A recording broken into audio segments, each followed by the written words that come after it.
यार, तुम लोग शांति से पढ़ लो। चलो अब तो करो भी मत, अब शांति से पढ़ो। कहाँ तक पढ़ाया था मैंने बॉन्डिंग में?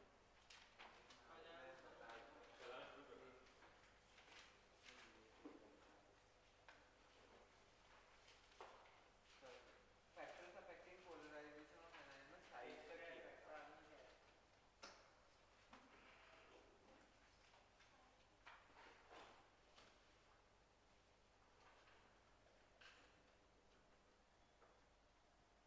चलो नेक्स्ट बात करते हैं। नेक्स्ट लिखो type of cation. Type of cation.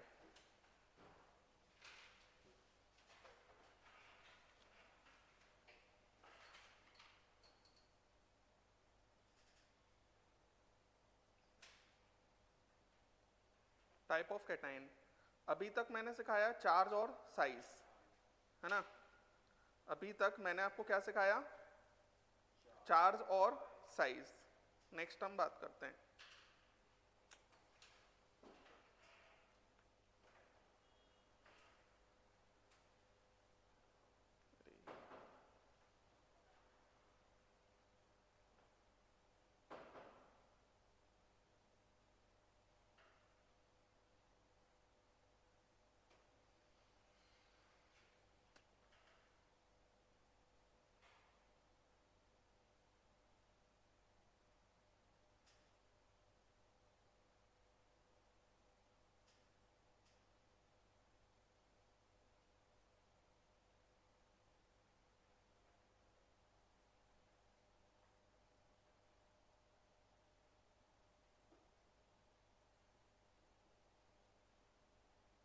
सबसे पहला लिखो Nobel gas configuration cation.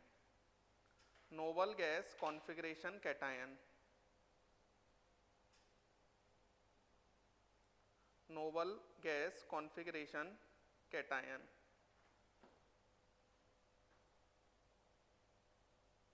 Nobel gas configuration cation.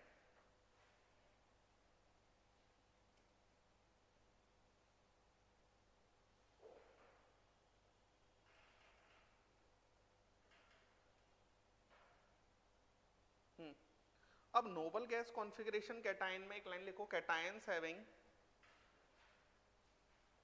Cations having 8 electron, having 8 electron in valence shell, 8 electron in valence shell,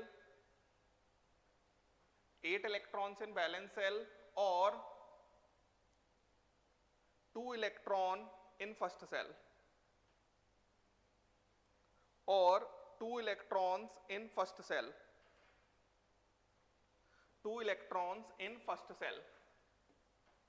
अगर हम इसमें बात करते हैं,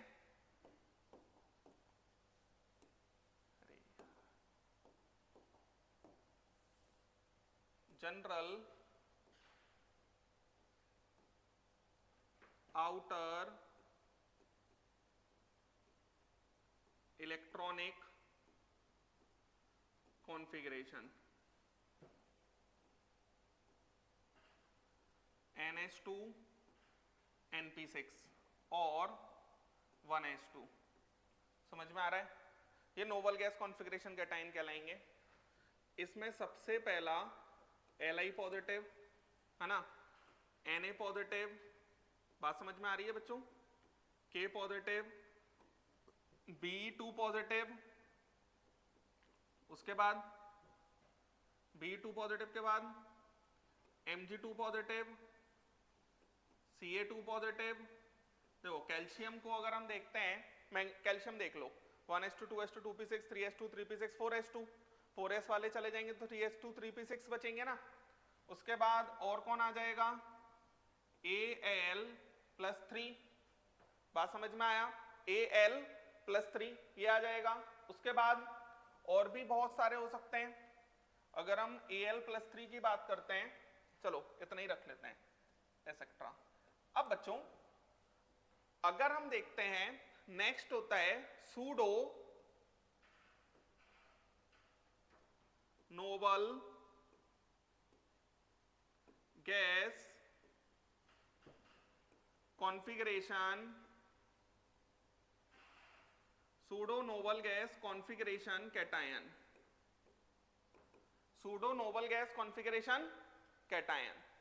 तो pseudo noble gas configuration cation सीखना है हमको। Having eighteen electron in valence shell, having 18 electron in valence shell. बात समझ में आया? तो इसके अंदर इसका जनरल इलेक्ट्रॉनिक कॉन्फ़िगरेशन क्या हो जाएगा? जनरल आउटर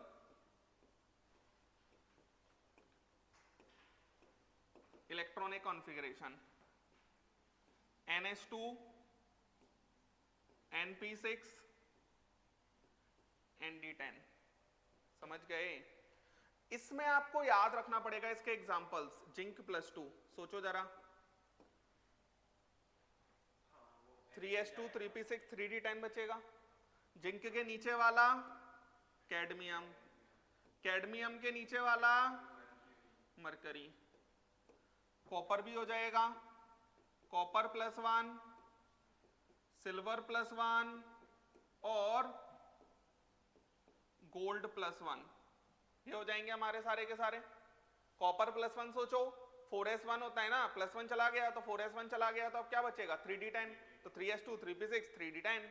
उसके बाद और कौन हो सकता है? लेड, लेड +4, सोचो जरा, अगर हम लेड +4 की बात करते हैं तो लेड हमारा किसका होगा? 6th पीरियड का होगा, और 6th पीरियड का होगा तो लेड को आप सोचो जरा क्या रखा गया होगा? Helium, neon, argon, krypton, xenon, xenon, तो ये 54 हो गया। 54 होने के बाद में अब क्या आ जाएगा इसमें? 6th पीरियड है, 6s2 है ना, 5d10, 4f14 और क्या आएगा? 6p2, यही आएगा। 6p2 कार्बन फैमिली का होता है ना। अब इसने मान लो +4 बना लिया, तो ये चला जाएगा और ये चला जाएगा, तो ये चला गया और ये चला गया, तो मेरे पास 5d10 और 4f14 बचा है। और इसके अंदर 5s2 5p6 तो भर ही चुका होगा, तो 5s2 5p6 5d10, यही बचेगा ना बैलेंस सेल। अरे 6th वाला तो हट ही गया, तो बैलेंस सेल कौन सा हुआ? 5th वाला ही तो हुआ। तो ये लेड +4, ये सारे के सारे क्या बना लेंगे बच्चों? Pseudo inert gas configuration cation. Clear है ना? एक और होता है that is non inert gas configuration cation.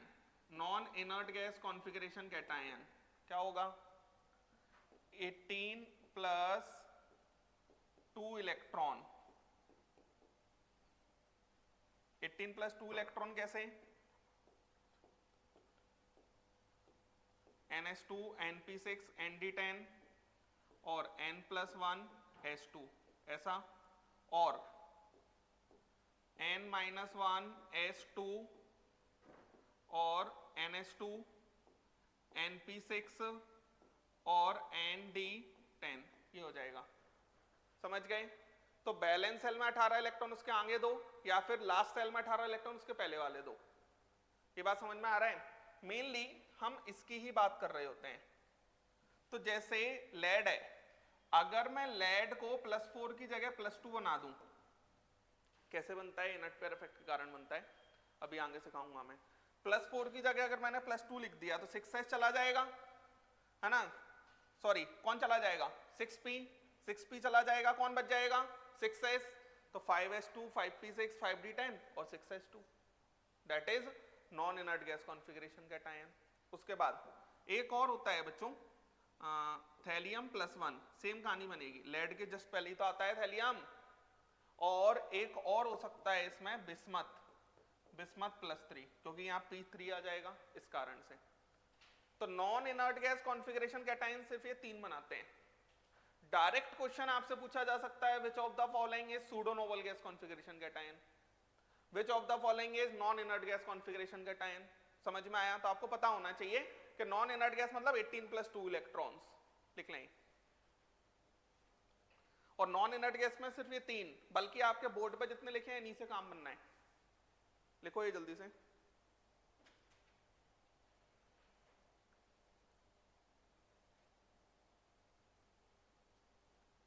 ये मैंने गलत लिख दिया, n-1 H2, n-1 P6, n-1 D10 और NS2।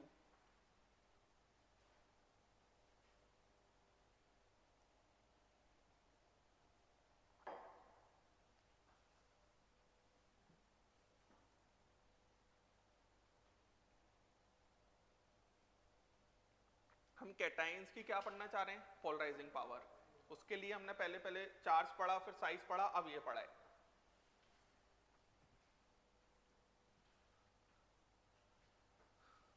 तो ये क्यों नहीं है, ये अभी से उसने पहले ही बता दिया था ना, जब वो एक बार टेस्ट को नहीं आया था उसने कहा था कि वो अभी एक और बार एब्सेंट हुआ। क्योंकि वो एब्सेंट होता नहीं है। देखो ये जल्दी से।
चले आएंगे।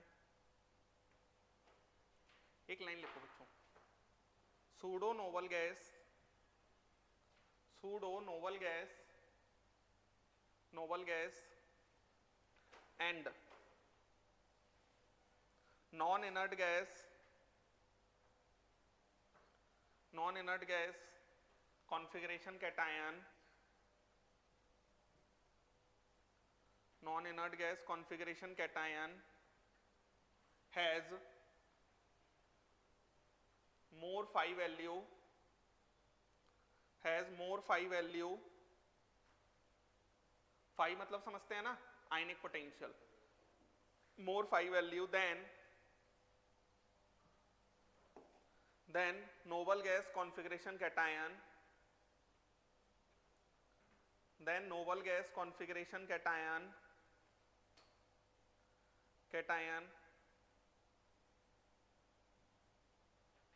with 8 electron in valence shell,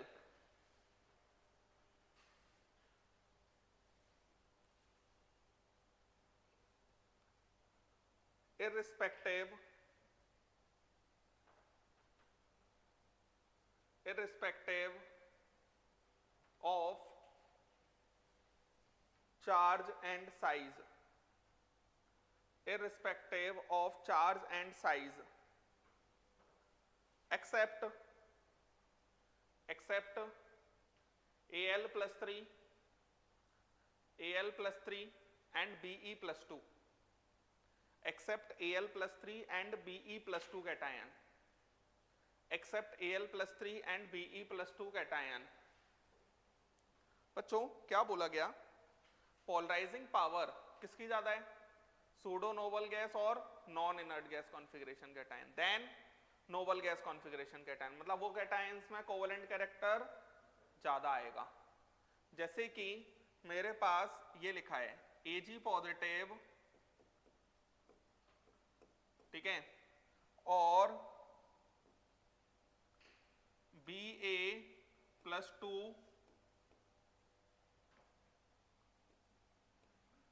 Sr plus 2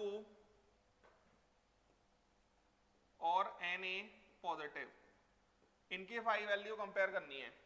तो बच्चों ये हो गया हमारे पास सूडो नोबल गैस, अरे समझ में आ रहा है, और ये तीन हमारे पास क्या है, नोबल गैस, अरे ये तो लिखवा दिया ना अभी, ये तीन क्या है, नोबल गैस। अब इसके अंदर प्लस 2 प्लस 2 प्लस 1 क्या होगा, यहां पर इसकी तो सबसे ज्यादा होगी पोलराइजिंग पावर इन तीनों में।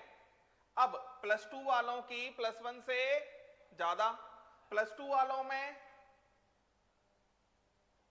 साइज किसका ज्यादा है, बेरियम, तो साइज अगर इसका ज्यादा होगा तो, क्योंकि टाइप ऑफ कैटायन तो सेम हो गया, अब हम क्या देखेंगे, ionic potential, ionic phi directly proportional to Z effective होता है और polarising power directly proportional to phi होता है।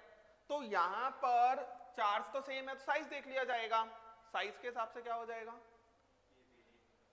बेरियम और स्ट्रोंशियम में बेरियम का साइज ज्यादा तो फाई कम, फाई कम तो पोलराइजिंग पावर कम, तो यहां पर ये आंसर आ जाएगा और यहां पर ये आंसर आ जाएगा। क्लियर है क्या कहा मैंने, किस तरीके, पहले टाइप ऑफ कैटायन देखा फिर चार्ज अपॉन साइज से देखा, क्लियर है।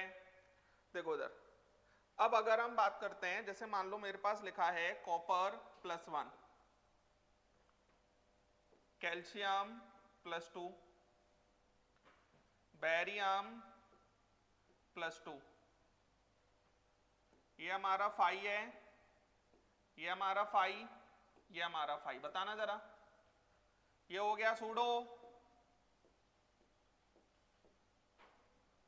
और ये दोनों नोबल गैस, क्लियर है। तो ये सूडो हो गया, ये नोबल गैस हो गया, क्या हो जाएगा, सूडो का सबसे ज्यादा, इन दोनों में इसका ज्यादा, क्लियर है कैसे कर रहे हैं। नेक्स्ट अगर हम बात करते हैं Li पॉजिटिव का 5 वैल्यू और Be प्लस 2 का 5 वैल्यू, तो सिंपल सी बात है दोनों ही क्या है, नोबल गैस, दोनों ही अगर नोबल गैस होंगे आंसर ये आ जाएगा। बात समझ में आया क्या कहा, क्योंकि चार्ज ज्यादा है, और फाई का वैल्यू तो निकालना सिखाया है मैंने आपको, charge of ion upon size of ion, लिख लें।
उसी का तो ज्यादा बोला है मैंने।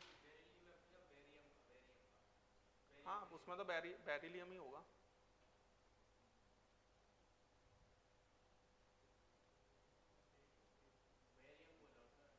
हाँ तो बेरियम का क्यों ज्यादा होगा? कैसे चार्ज ज्यादा? बेरियम भी तो +2 है, बेरिलियम भी +2 है। अच्छा लिथियम और हाँ, ऐसे कंपैरिजन करना थोड़ा टफ है क्योंकि लगभग लगभग सेम साइजेस हो तो ही कंपेयर कर पाएंगे ना। ऐसे बहुत डिफरेंस हो जाएगा तो फिर कंपैरिजन करना थोड़ा टफ भी हो जाएगा। लेकिन आप फिर भी हम चार्ज फैक्टर को ही डोमिनेटिंग कहेंगे। चले आगे, एक लाइन लिखो, Be+2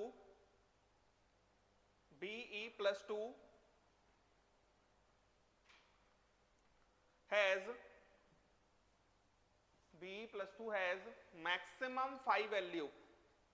Be+2 has maximum phi value among all S block, among all S block metal ions.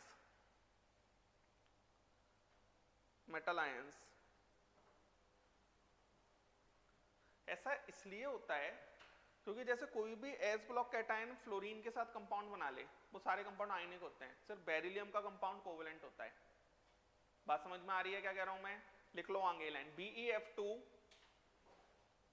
BeF2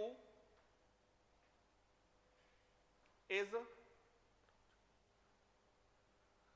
only predominantly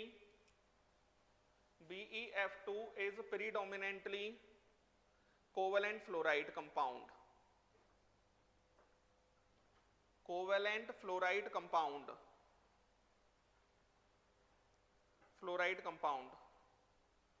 Other fluorides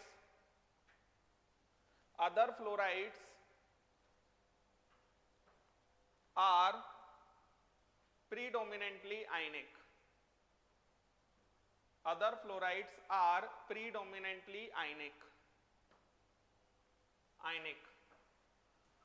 देखो बच्चों, सिर्फ बेरिलियम +2 वाला फ्लोरीन के साथ मिलकर कोवेलेंट बनाता है क्योंकि उसकी पोलराइजिंग पावर ज्यादा है। पूरे एस ब्लॉक में सबसे ज्यादा पोलराइजिंग पावर Be+2 की ही होती है। समझ में आया? एक बात और समझते हैं यहां, देखो इधर, जैसे बच्चों लिथियम होता है ना और मैग्नीशियम होता है, बेरिलियम होता है और एल्यूमिनियम होता है, तो ये और ये डायगोनल रिलेशनशिप्स जो होते हैं ना, diagonal relation depends on phi value.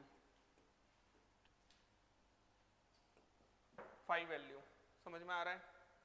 Diagonal relation depends on phi value. तो यहां पर अब इनकी phi value लगभग कैसी होंगी? सेम।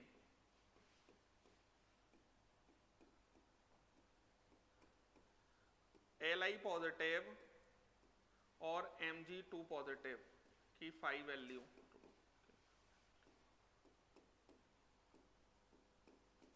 उसके बाद बेरिलियम +2 और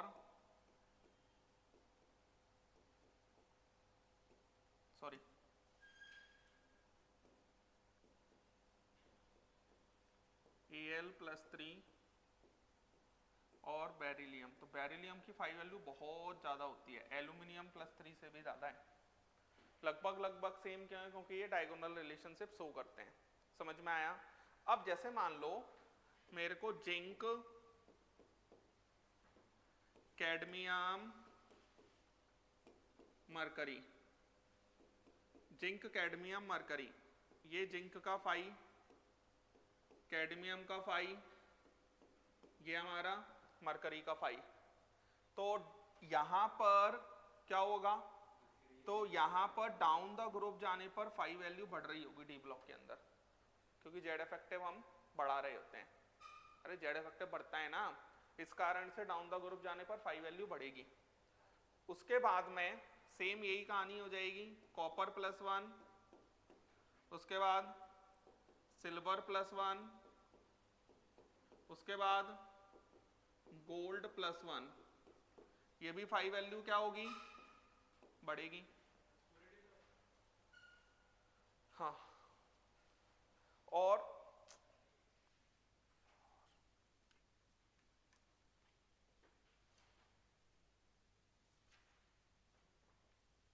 फाइव वैल्यू का मतलब होता है पोलराइजिंग पावर। 5 वैल्यू बढ़ना मतलब पोलराइजिंग पावर बढ़ना।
तो कॉपर सिल्वर गोल्ड भी हमारा क्या होगा,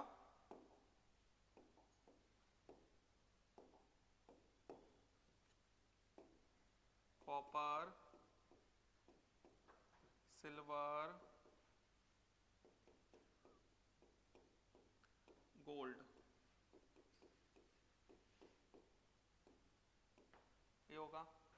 क्लियर है। उसके बाद जैसे बच्चों थैलियम +1 आया था, अच्छा ये सारे के सारे तीनों कैटाइंस कैसे हैं, सूडो नोबल गैस, उनमें आपस में कंपैरिजन किया है मैंने। ये तीनों, अच्छा सूडो का नोबल से करते हैं तो सूडो ही ज्यादा होता है ना, लेकिन ये तीनों का आपस में किया है मैंने। फिर ये ले लिए मैंने नॉन इनर्ट गैस कॉन्फ़िगरेशन वाले, थैलियम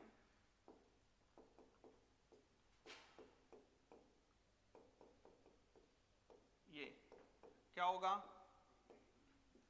ये बात समझ में आया, समझ गए ना।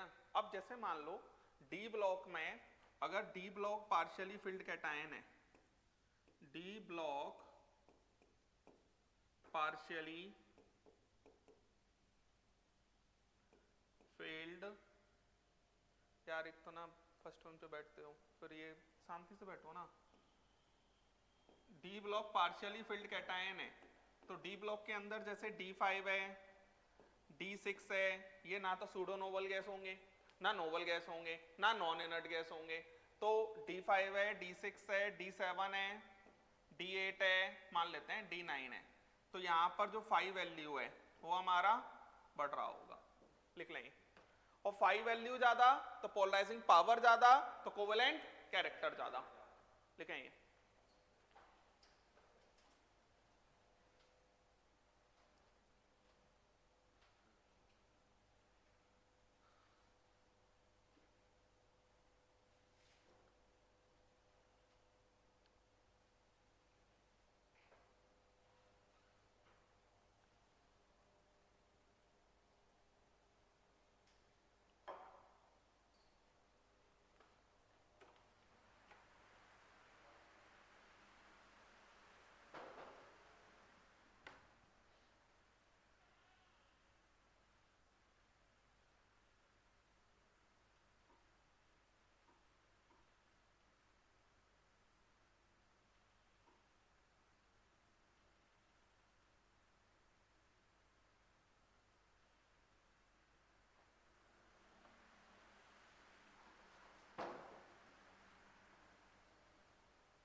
Next, application of Fajans rule.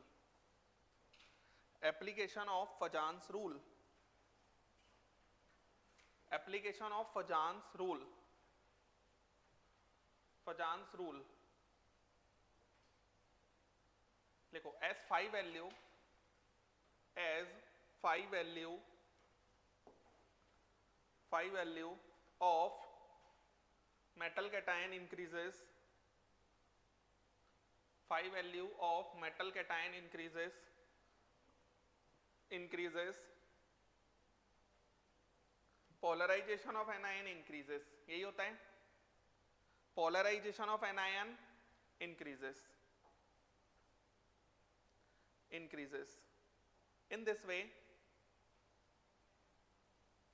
In this way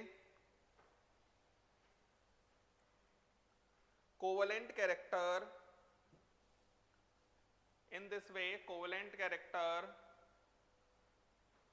of ionic bond increases.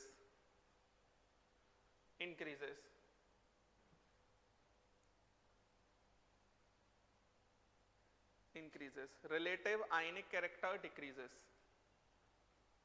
Relative ionic character decreases.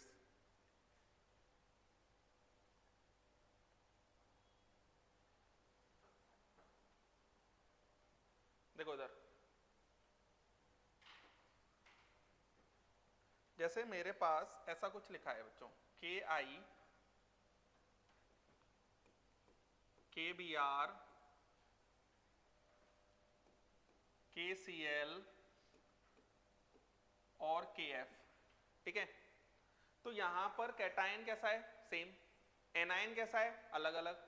तो मुझे एनायन से बात करनी पड़ेगी. एनायन जितना बड़ा होता है उसका पोलराइजेशन उतना ज्यादा होता है. तो इसका मतलब सबसे ज्यादा पोलराइजेशन, सबसे ज्यादा कोवेलेंट कैरेक्टर. ये आंसर आ जाएगा. टाइप ऑफ एनायन की तो ज्यादा कोई बात है ही नहीं. मेनली बात किसकी होती है, टाइप ऑफ कैटायन. एनायन के लिए तो बस एनायन कैसा होना चाहिए, बड़ा होना चाहिए. जैसे मेरे पास लिखा हुआ है BeH2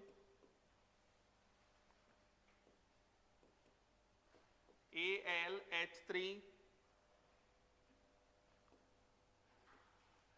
MgH2 और LiH. यहां पर कैटायन अलग अलग हैं, +2, +3, +2, +1. बच्चों इनकी 5 वैल्यूज मैंने सिखा दी हैं आपको, और 5 वैल्यू के अकॉर्डिंग ये आएगा कोवेलेंट कैरेक्टर. समझ में आया क्या कहा मैंने? AgCl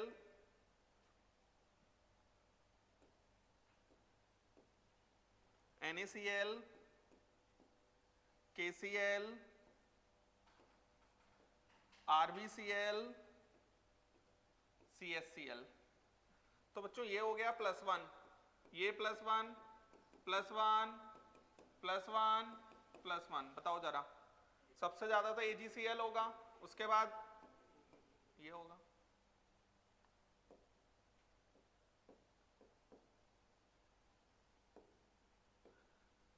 MgF2 CaF2 SrF2 और BaF2. ये होगा ऑर्डर. उसके बाद HgCl2 CdCl2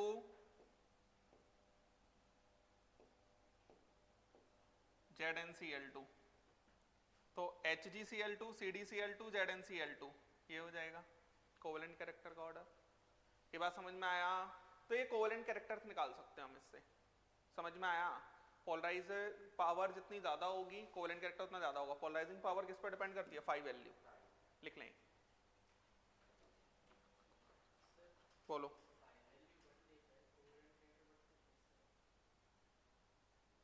फाइव वैल्यू जितना ज्यादा होगा वो एनायन को उतना ज्यादा पोलराइज करेगा, तो वो जो इलेक्ट्रॉन डेंसिटी है एनायन की वो उतनी ज्यादा शेयर्ड करा लेगा. उसके कारण फिर शेयरिंग टाइप लगेगा ना। वो एनायन जो था वो नेगेटिव चार्ज आया कैसे था, नेगेटिव चार्ज आया तो ऐसे ही था ना कि उसने इलेक्ट्रॉन लिया था उसका, अब वो इलेक्ट्रॉन कैसा दिखने लगा, थोड़ा शेयरिंग टाइप। ये वाली कहानी है।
चले आगे नेक्स्ट।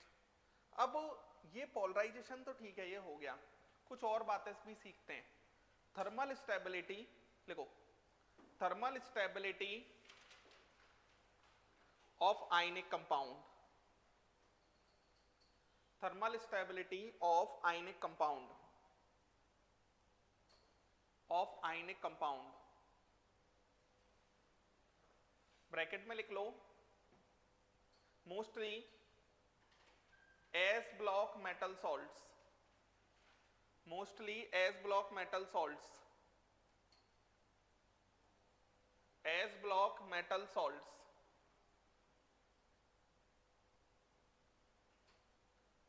इस संडे को तो होगा पेपर, है ना, मतलब ऐसा नहीं होगा कि सैटरडे को पता चल रहा है कि नहीं होगा, ये बता रहा हूं मैं, ठीक है ना।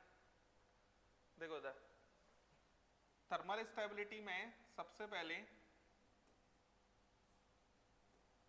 Case 1, when both cation and anion are monoatomic. Monoatomic, monoatomic का मतलब समझते हो, एक ही एटम से बने हुए कैटायन, एक ही एटम से बना हुआ एनायन। तो इनकी जो थर्मल स्टेबिलिटी आती है वो directly proportional to lattice energy. बात समझ में आया। और लेटाइस एनर्जी क्या होता है, charge of cation, charge of anion upon में radius of cation plus of anion. बोलो आ रहा है, कोई तकलीफ है ना। अब यहां पर मोनोएटॉमिक कैटायन और एनायन का थर्मल स्टेबिलिटी इसी तरीके से निकाला जाएगा आयनिक सॉल्ट्स के लिए। किसके लिए, थर्मल स्टेबिलिटी समझते हो, जैसे मैं कह रहा हूं कोई कंपाउंड है वो थर्मली ज्यादा स्टेबल है तो उसे बहुत हीट देना पड़ेगा तब वो टूटेगा, मींस उसको हीटिंग जो टेम्परेचर जिस पर डिकम्पोज होगा वो बहुत ज्यादा होगा। क्लियर है क्या कह रहा हूं मैं। जैसे कि कुछ एग्जांपल्स की बात कर लेते हैं।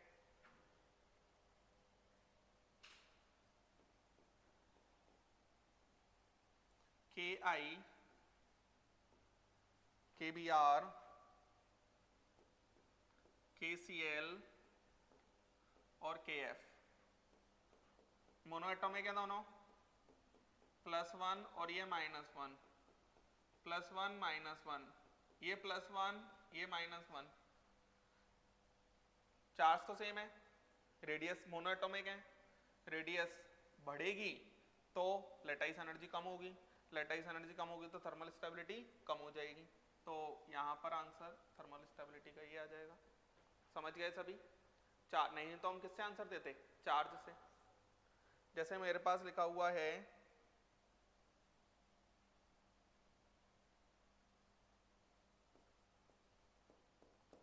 CSH RBH KH NaH LiH, है ना? तो यहां पर क्या होगा? +1 -1 +1 -1 +1 -1 +1 -1। समझ आ रहा है? अब लेटाइस एनर्जी, है ना? तो यहां पर भी ऑर्डर ये आ जाएगा। क्लियर है क्या कह रहा हूं मैं? समझ गए ना? जैसे मेरे पास लिखा हुआ है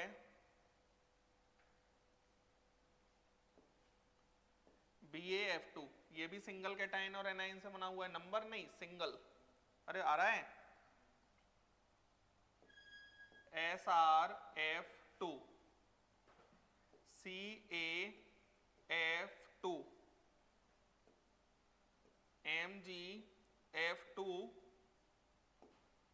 और BeF2। तो ये हमारा +2 है, -1, ये +2 है, ये -1, ये +2 है, ये -1। समझ आ रहा है? ये +2 और ये -1। तो चार्ज तो सेम है, साइज से ही किया जाएगा, तो आंसर ये आ जाएगा। क्लियर है क्या कह रहा हूं मैं? लेकिन ये किसके लिए सिखा रहा हूं मैं? दोनों मोनो एटॉमिक। लिखें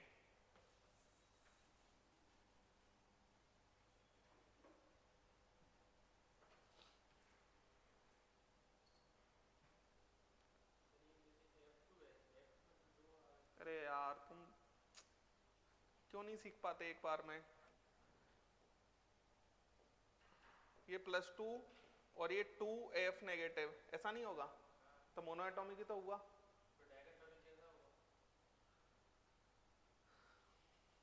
डायटोमिक कैसा होगा? डायटोमिक ऐसा होगा कि कोई X2 के साथ नेगेटिव बने, दो एटम से मिलके।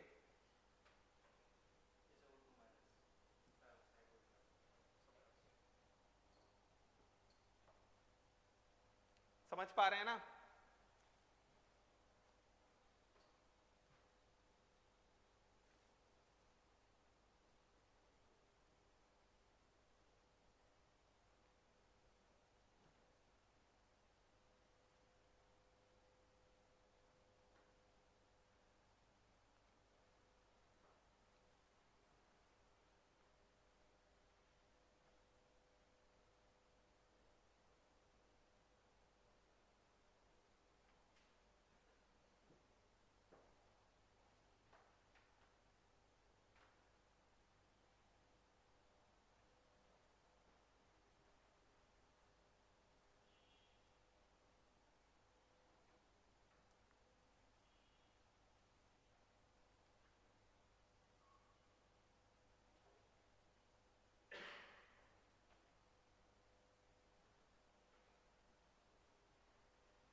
चले आगे।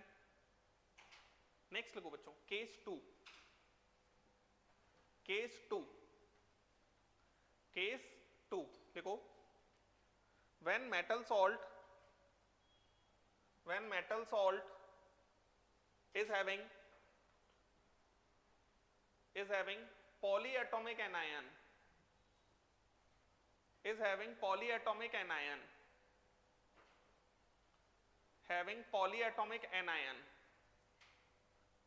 polyatomic anion मतलब CO3 डाइनेगेटिव, SO4 डाइनेगेटिव, NO3 नेगेटिव। समझ में आ रहा है? एक्सेट्रा। ठीक है कि ये पॉलीएटॉमिक क्यों है ना। तो यहां पर thermal stability of salts having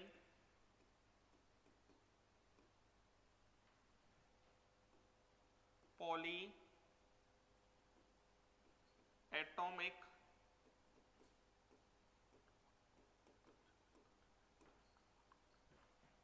inversely proportional to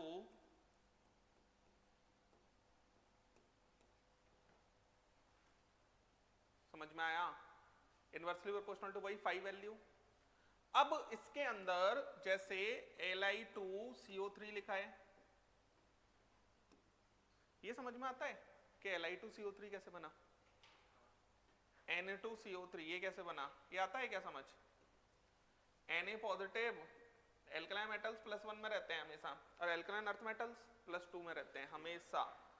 ये हमारा CO3 डाइनेगेटिव, वैसे रिडॉक्स पढ़ा चुका हूं मैं तो आपको और भी अच्छे से आना चाहिए, ये क्रॉस मल्टीप्लाई कर देते हैं है ना। उसके बाद पोटेशियम K2CO3, उसके बाद Rb2CO3, उसके बाद CH2CO3, यही होगा। अब एक बात बताओ, 5 वैल्यू सबसे ज्यादा लिथियम की आएगी, तो सबसे ज्यादा तो इसकी थर्मल स्टेबिलिटी सबसे कम, तो ये आंसर आ जाएगा। आ रहा है BeCO3, ये समझ में आता है। मैग्नीशियम CaCO3, SrCO3 और BaCO3, यहां पर भी यही आएगा, कोई तकलीफ। उसके बाद Li2SO4,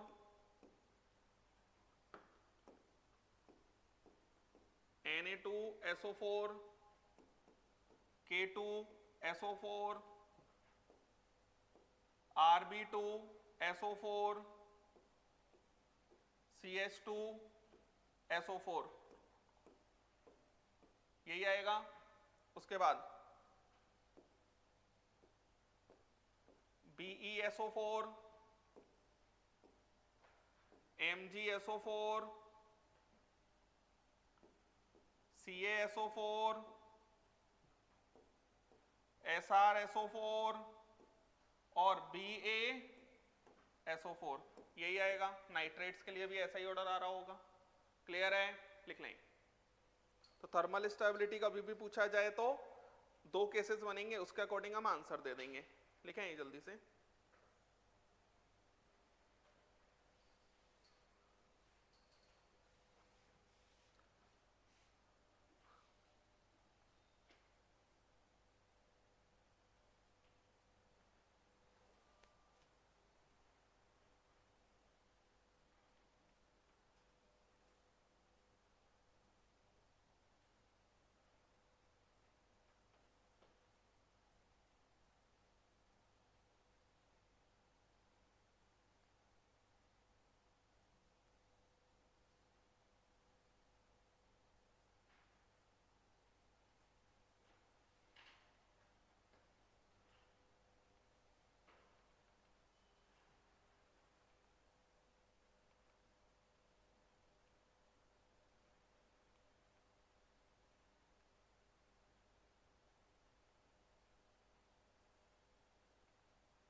चलें क्या आगे? अब बच्चों एक इंपॉर्टेंट बात करते हैं, general thermal decomposition, general thermal decomposition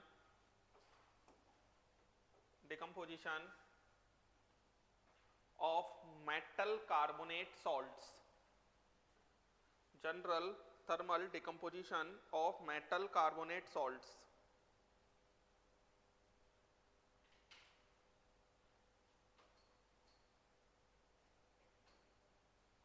metal carbonate salts बच्चों ये इंपॉर्टेंट है। जैसे कोई भी मेटल कार्बोनेट का जनरल फॉर्मूला अगर मैं लिखूं तो Mx पॉजिटिव मान लेते हैं, कुछ भी मेटल पे आयन रहा होगा उसका चार्ज, और CO3 डाई नेगेटिव, तो ये हमारा क्रॉस मल्टीप्लाई हो जाएगा। तो अगर ये हमारा क्रॉस मल्टीप्लाई हो जाएगा तो M2CO3X यही आएगा। क्लियर है? ये जनरल फॉर्मूला है। तो बच्चों अगर हम किसी भी मेटल कार्बोनेट को हीट करें, किसी भी मेटल कार्बोनेट को अगर मैं हीट करूंगा तो मेटल कार्बोनेट के हीट करने पर क्या बन जाएगा? Corresponding metal oxide plus CO2 ये बनता है, corresponding metal oxide plus CO2। बात समझ में आ रही है? तो corresponding metal oxide plus CO2 बन जाएगा एक्सेप्ट M2CO3। M इसमें Na positive, K positive, Rb positive, CS positive, ये हमारे हीट करते हैं तो ये टूटते ही नहीं है। डू नॉट डिकम्पोज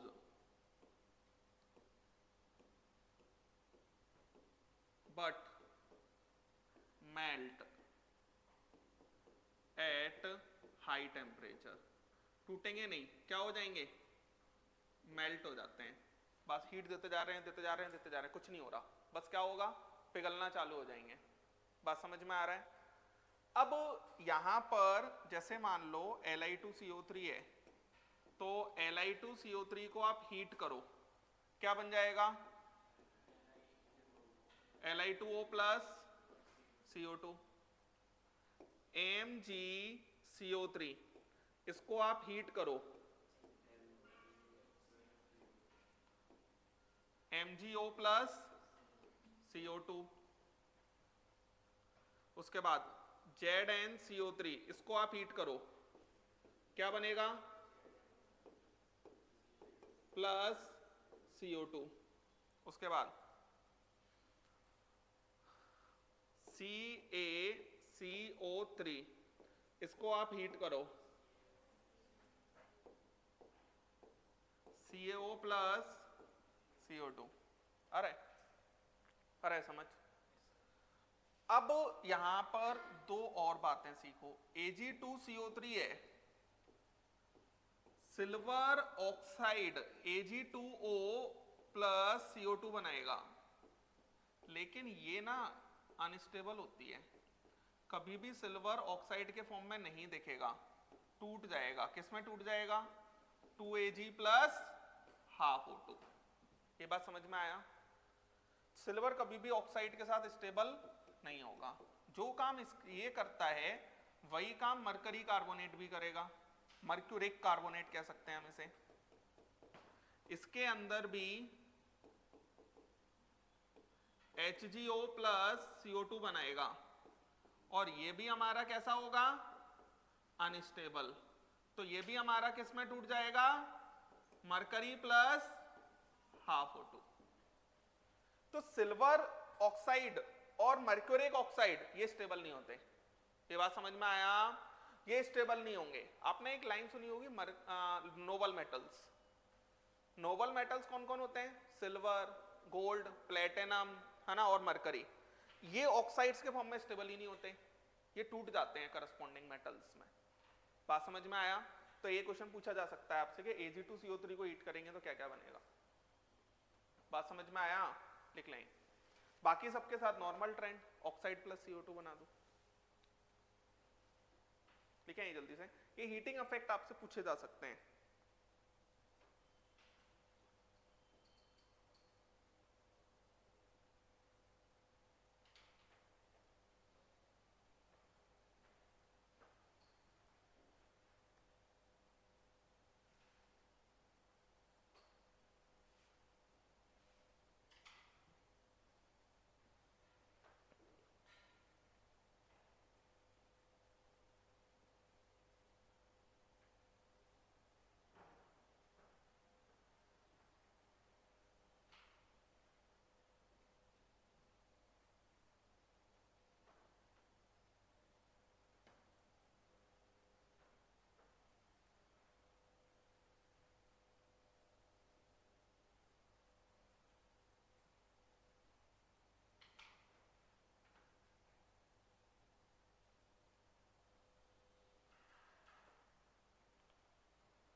क्या? नहीं नहीं, ऑर्गेनिक से कुछ नहीं आएगा, ऑर्गेनिक से नेक्स्ट वाले पेपर में आएगा, इससे तो नहीं देंगे।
चलें नेक्स्ट लिखो, general thermal decomposition, general thermal decomposition of metal sulphate salts, metal sulphate salts, metal sulphate salts, metal sulphate salts.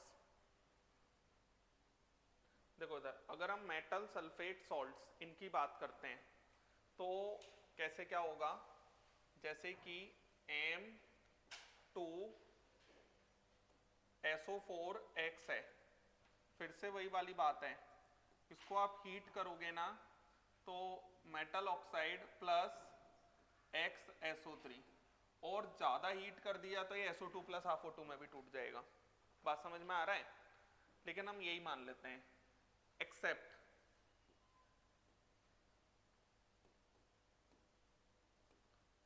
M2SO4 Na positive, K positive, Rb positive, CS positive, heat किया तो डू नॉट decompose,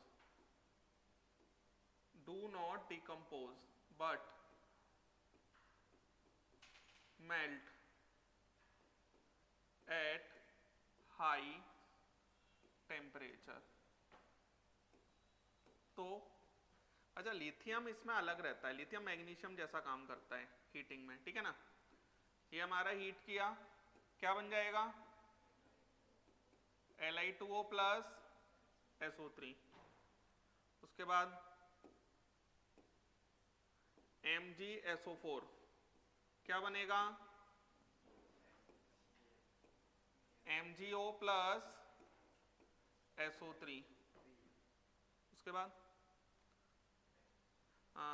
CaSO4 क्या बन जाएगा? CaO plus SO3। ZnSO4 क्या बनेगा? ZnO plus SO3। Ag2SO4 तो वही, ये हमारे पास 2Ag plus half O2 plus SO3। SO4 क्या बनेगा? Hg plus half O2 plus SO3 लिख लें।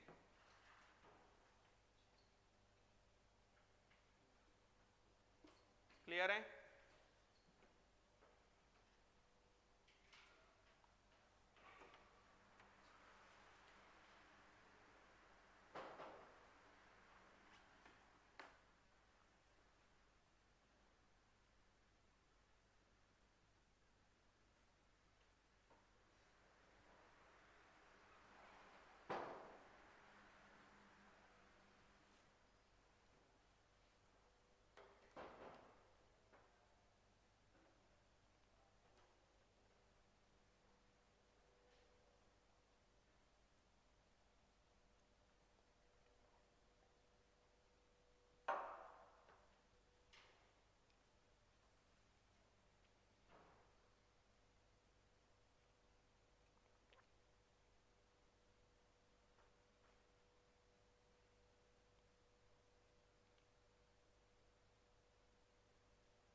चले आगे,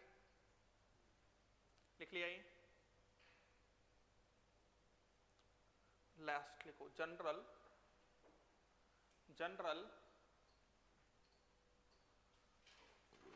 thermal decomposition, general thermal decomposition of metal nitrate salts,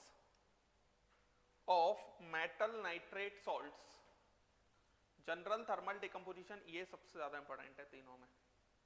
metal nitrate salts, यहां से क्वेश्चन पूछा जा सकता है। देखो जरा, नाइट्रेट कैसे बनेगा? MX पॉजिटिव और NO3 नेगेटिव, क्रॉस मल्टीप्लाई कर देंगे, MnO3X, ठीक है। तो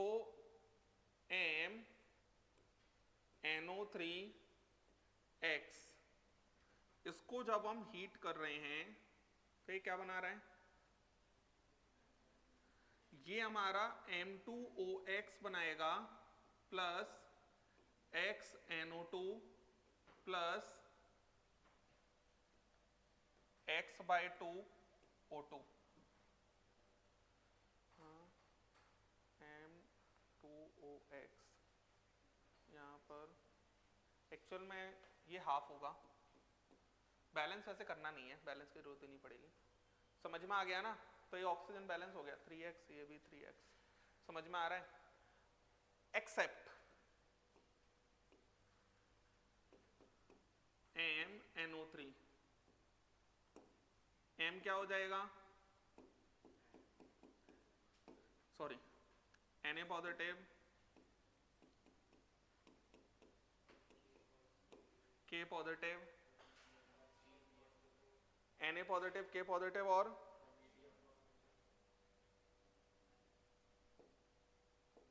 Rb पॉजिटिव, Cs पॉजिटिव, है ना, ये है। अब इसके अंदर ये हो जाएगा MnO3, है ना। तो अगर ये MnO3 इसके अंदर क्या होगा ना, हीट करेंगे, अगर हम हीट करेंगे MnO3 को तो क्या होगा,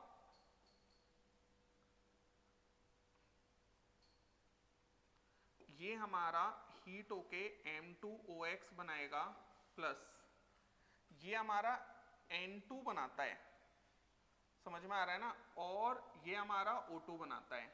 इन दोनों में डिफरेंस यही है, यहाँ NO2 बनाया, ये NO2 ब्राउन गैस होता है, NO2 क्या होता है, ब्राउन गैस, और ये हमारा क्या होता है, कलरलेस। बात समझ में आया, समझ में आ रहा है क्या कह रहा हूं मैं। तो जनरली एल्कलाइन मेटल्स हीट ही नहीं होते थे, लेकिन इसके अंदर एल्कलाइन मेटल नाइट्रेट्स हीट होते हैं, और डिफरेंस क्या है, इसके अंदर NO2 बनता है और इसके अंदर N2 बनता है। ये बात समझ में आया, समझ गए ना क्या कहा मैंने, लिखा है ये पहले इतना, हाँ गैस, N2 तो गैस ही होता है।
कल का अभी सुबह का तो ऑफ नहीं होगा, बाकी अभी 1-2 घंटे में अपडेट हो जाएगा, 90% ऑफ नहीं होगा।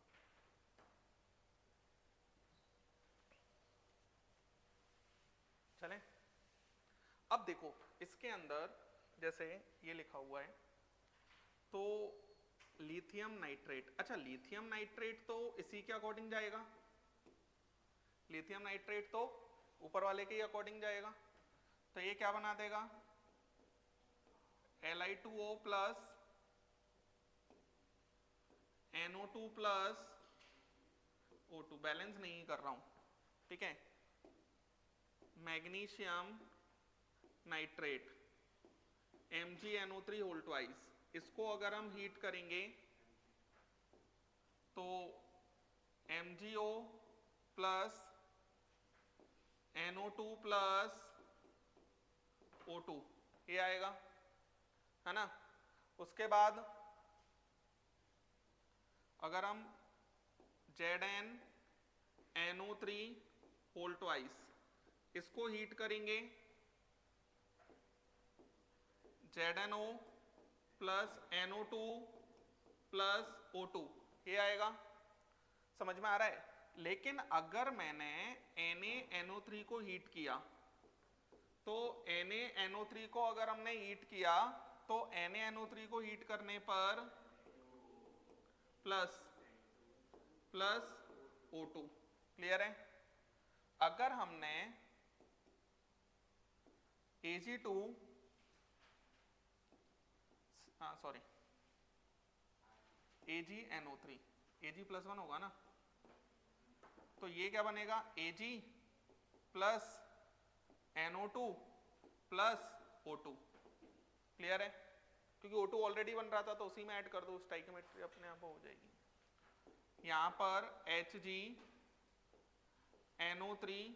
होल ट्वाइस, इसको अगर हमने हीट किया तो क्या होगा Hg plus NO2 plus O2, clear है, लिख लें।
समझ पा रहे हैं। और सबसे ज्यादा हीटिंग इफेक्ट इसी का पूछा जाता है, समझ में आ रहा है ना। ऐसे पूछ लेगा वो, अगर अच्छा क्वेश्चन बनाएगा तो, कि AgNO3 से हीट हो रहा है तो एक गैस निकल रही है, दो टाइप की गैस निकल रही है, एक कलर्ड है एक कलरलेस है। तो कलरलेस गैस के अंदर नंबर ऑफ अनपेयर्ड इलेक्ट्रॉन कितने हैं, तो O2 के अंदर नंबर ऑफ अनपेयर्ड इलेक्ट्रॉन कितने हैं, 2 हैं। समझ में आया ना। तो इस टाइप का कुछ क्वेश्चन बनाया जा सकता है।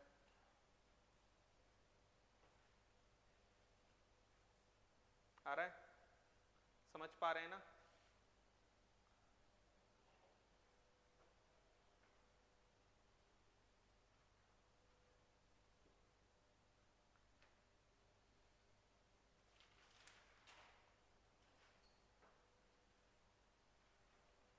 लिख लिया। एक छोटी सी बात समझ लो, जैसे बच्चों PCl5 होता है ना, तो PCl5 ऐसा होता है, ये शायद मैंने बताया नहीं है आपको, ये हमारा PCl5 है ना।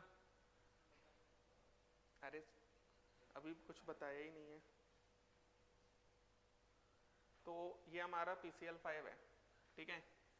अब इसके अंदर दो टाइप के होते हैं, ये हमारे इक्वेटोरियल इक्वेटोरियल इक्वेटोरियल, ये हमारा एक्सियल और ये हमारा एक्सियल, क्लियर है, समझ में आ रहा है। तो ये हमारा इक्वेटोरियल इक्वेटोरियल इक्वेटोरियल और ये हमारा एक्सियल और एक्सियल। अब इसके अंदर क्या होगा कि दो टाइप के PCl बॉन्ड लेंथ होते हैं इसके अंदर, PCl5 के अंदर दो टाइप के PCl बॉन्ड लेंथ को हम ऐसे समझते हैं, percentage S character directly proportional to bond angle और inversely proportional to bond length, directly proportional to bond angle और inversely proportional to bond length. बात समझ में आ रही है। तो यहां पर ये हमारा, अब इसके अंदर क्या होता है, बॉन्ड एंगल यहां 120 बन रहा है, तो इन तीनों में परसेंटेज एज कैरेक्टर कैसा है, ज्यादा, और यहां पर परसेंटेज एज कैरेक्टर कैसा है, कम। तो PCl अगर हम बॉन्ड लेंथ की बात करते हैं, PCl एक्सियल और PCl इक्वेटोरियल में किसकी बॉन्ड लेंथ ज्यादा होगी, एक्सियल की। लेकिन ये तभी कंपेयर करना जब दोनों टाइप के number type of atom same होने चाहिए। एक क्लोरीन है तो नहीं हो पाएगा, ये बात समझ में आ रहा है? जैसे मान लो मैंने लिखा, तो इसमें ये नई बात थी, समझ रहे हो?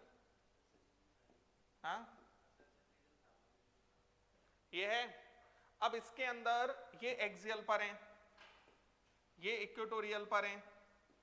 अब यहां पर पी एफ एक्सियल और PCl इक्वेटोरियल में बॉन्ड लेंथ किसकी ज्यादा होगी? इक्वेटोरियल की, क्योंकि क्लोरीन बड़ा होता है। ये बात समझ में आया? इसके अंदर साइज फैक्टर ही डोमिनेट कर जाता है, इसके अंदर साइज फैक्टर ही क्या कर जाता है? डोमिनेट कर जाएगा। क्लियर है? समझ गए क्या कहा मैंने? इसके अंदर साइज फैक्टर ही क्या कर जाएगा? डोमिनेट कर जाएगा। टाइप ऑफ एटम सेम होने चाहिए तब ये फैक्टर लगाना है, और दोनों एटम सेम होनी चाहिए, नहीं तो क्लोरीन बड़ा है ना, क्लोरीन बड़ा है तो बॉन्ड लेंथ उसकी कैसी हो जाएगी? ज्यादा हो जाएगी। लिखेंगे